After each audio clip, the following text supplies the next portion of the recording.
नमस्कार, आप देख रहे हैं NCR करंट न्यूज और मैं एसके सागर।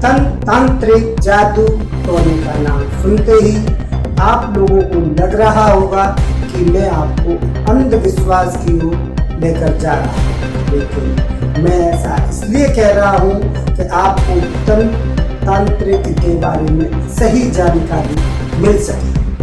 तांत्रिक का नाम सुनते ही लोगों के मन में भ्रम और डर की भावना उत्पन्न होने लगती है। कुछ स्वार्थी लोगों ने सीधे साधे लोगों को डराने धमकाने के लिए तंत्र क्रिया का गलत प्रचार किया। इसी कारण लोग बिना सही जानकारी के इससे डरने लगे, लेकिन वास्तव में क्या तंत्र विद्या से डरने की जरूरत है? तंत्र साधना प्रकृति में छिपी हुई अपार शक्तियों का फल है।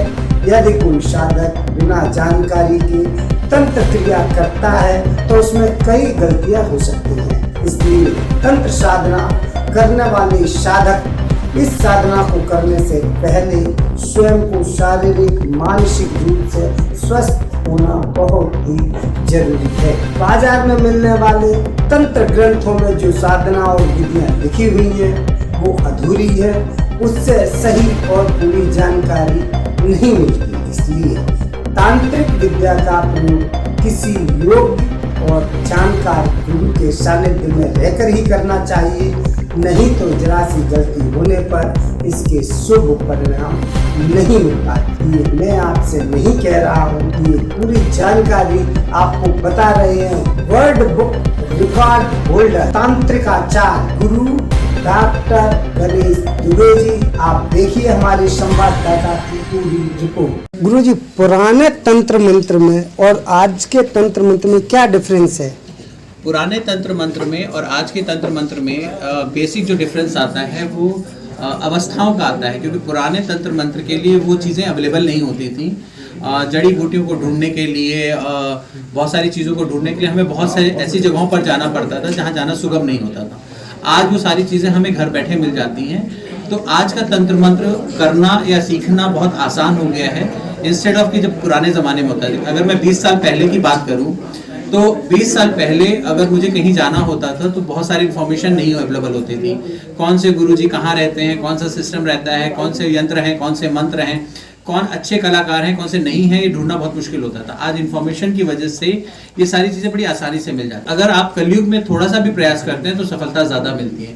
पुराने ज़माने में प्रयासों का रिजल्ट थोड़ा देर से आता था, अभी जल्दी आता है। तो आज एक्यूरेसी भी है और ट्रांसपेरेंसी भी है और रिजल्ट भी अच्छी है। गुरु जी, पुराने टाइम में तंत्र मंत्रों को किसी के ऊपर आक्रमण या घात करने के लिए माना जाता था, और आज की डेट में इसको ऐसा क्यों नहीं माने? देखिए, पुराने जमाने में वो मारण का मतलब ये सिर्फ ये नहीं होता था किसी व्यक्ति को मारना। मारण का मतलब होता था कि अपने अंदर की बुरी आदतों को भी मारना। मारण का मतलब होता था अपने अंदर के बुराइयों को मारना, या किसी व्यक्ति के अंदर की बुराइयों को मारना, या समाज में चल रही किसी प्रथा को खत्म करना। तो मारण का सिर्फ मतलब ये नहीं कि जनमानस को नुकसान पहुंचाना। मारण शब्द को लोगों ने सही से समझा नहीं है। अब जैसे वशीकरण है, वशीकरण सिर्फ आज प्रेमी और प्रेमिका का शब्द रह गया है, जबकि वशीकरण होता था आत्मा और परमात्मा के मिलन का। नाम का मतलब है मंत्र, यहाँ पे नाम आधारा का मतलब है मंत्रों का जाप। सही तरीके से मंत्रों का चयन करना नाम आधारा करता है। जैसे अब आप एक सिस्टम में आपने एक वस्त्र पहने हैं तो पैंट को पैंट की जगह पे, शर्ट की जगह पे पहनते हैं। एक सिस्टम है, आप रिवर्स नहीं कर सकते। उसी तरह मंत्र तंत्र यंत्र के जाप करने या उनकी साधनाओं और सिद्धियों को प्राप्त करने का एक सिस्टम है। आप गोवा की टिकट लेके कर्नाटका नहीं जा सकते, और कर्नाटका की टिकट लेके आप हरिद्वार नहीं जा सकते। सही जगह की सही रास्ते की टिकट लेनी पड़ती है। हमें तो आपकी भी आवश्यकता होगी कि हमें इसको किस तरह से लोगों तक पहुंचाना है, क्योंकि अगर हम किसी बात को पहुंचा सकते हैं किसी तक तो वो आपके माध्यम से पहुंचा सकते हैं। इस समाज का, इस देश का हर व्यक्ति इसको सिस्टमैटिक तरीके से अगर लेकर जाएगा तो यह घर घर तक पहुंचेगा।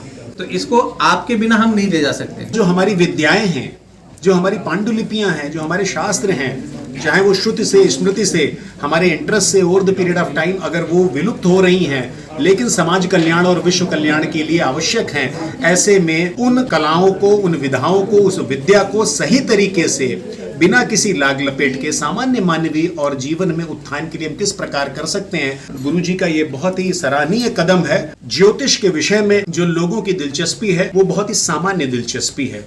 वो एक विद्या है, वो एक साइंस है। लोग यही अक्सर पूछते मेरी नौकरी कब लगेगी, मेरी बेटी की शादी कब होगी। और अगर आप नॉन स्पेसिफिक क्वेश्चंस पूछेंगे कि अगर मैं परसों जा रहा हूंगा तो क्या आप बता सकते हैं केले के कौन से छिलके पर मेरा पैर पड़ेगा और मैं दाहिनी तरफ गिरूंगा कि बाईं तरफ? बेसलेस क्वेश्चन है, इस प्रश्न का कोई मतलब नहीं। और कोई पंडित तोताराम शास्त्री यदि ये बता भी दे कि परसों केले के छिलके पर आपका पैर पड़ेगा, आप गिरेंगे, तो समझ लीजिए कि आपने ठीक जगह आप नहीं पहुंचे। दिवाकर जी, आपसे एक सवाल है। आज के युग में जहां साइंस इतनी तरक्की कर रहा है, जापान, रशिया, रूस, अमेरिका जैसे देश जहां पर किसी भी धर्म और ऐसे तंत्र को नहीं माना जाता, आप इस तंत्र की विद्या को कहां पे लेके जाएंगे? देखिए, जिस तरह के प्रॉस्पेरिटी की आप बात करते हैं, जो हम लोग बात करते हैं कि हमारे जीवन में एक फिजिकल एक कंफर्ट की आप बात कर रहे हैं, जिसकी तरक्की हम लोग, लेकिन इंटरनल तरक्की हो रही है कि नहीं? आदमी सुखी हो रहा है, ये दुखी हो रहा है। अभी आप देखिए यूके जैसी कंट्री में 40 to 50% जो लोग हैं वो एंटी डिप्रेसेंट हैं। इसका मतलब क्या हुआ कि आपके पास संसाधन हो गए लेकिन अंदर से आप खाली हो गए। तो तंत्र, मंत्र, यंत्र, ज्योतिष, ये जो सब वैदिक प्रक्रिया है वो आदमी के अंदर की सुख की अनुभूति के लिए। आपके पास सब कुछ हो सकता है लेकिन अगर सुख नहीं है तो उन सब चीज़ों का आप आनंद कैसे लेंगे? तो यात्रा हमारी आंतरिक है।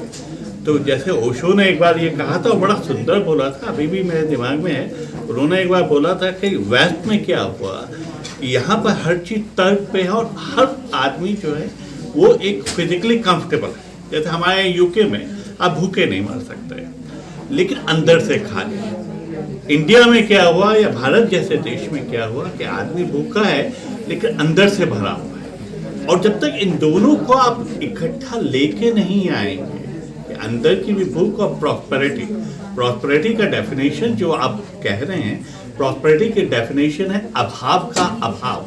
मतलब जो चीज़ जिस दिन हमारे अंदर ये फीलिंग आ जाए कि हमारे अंदर कोई कमी नहीं है, ईश्वर से जब जुड़ गए, जब when you are connected with the universal energy, तो कुछ रहा ही नहीं आपके साथ। तो इस तंत्र को उसी लेवल पे लेके गुरुजी जैसे महापुरुष हमारे जीवन में हैं, एक उन्होंने एक शुरुआत करी है। वेदों को, वैदिक संस्कृति को रिवाइव करने की ज़रूरत है।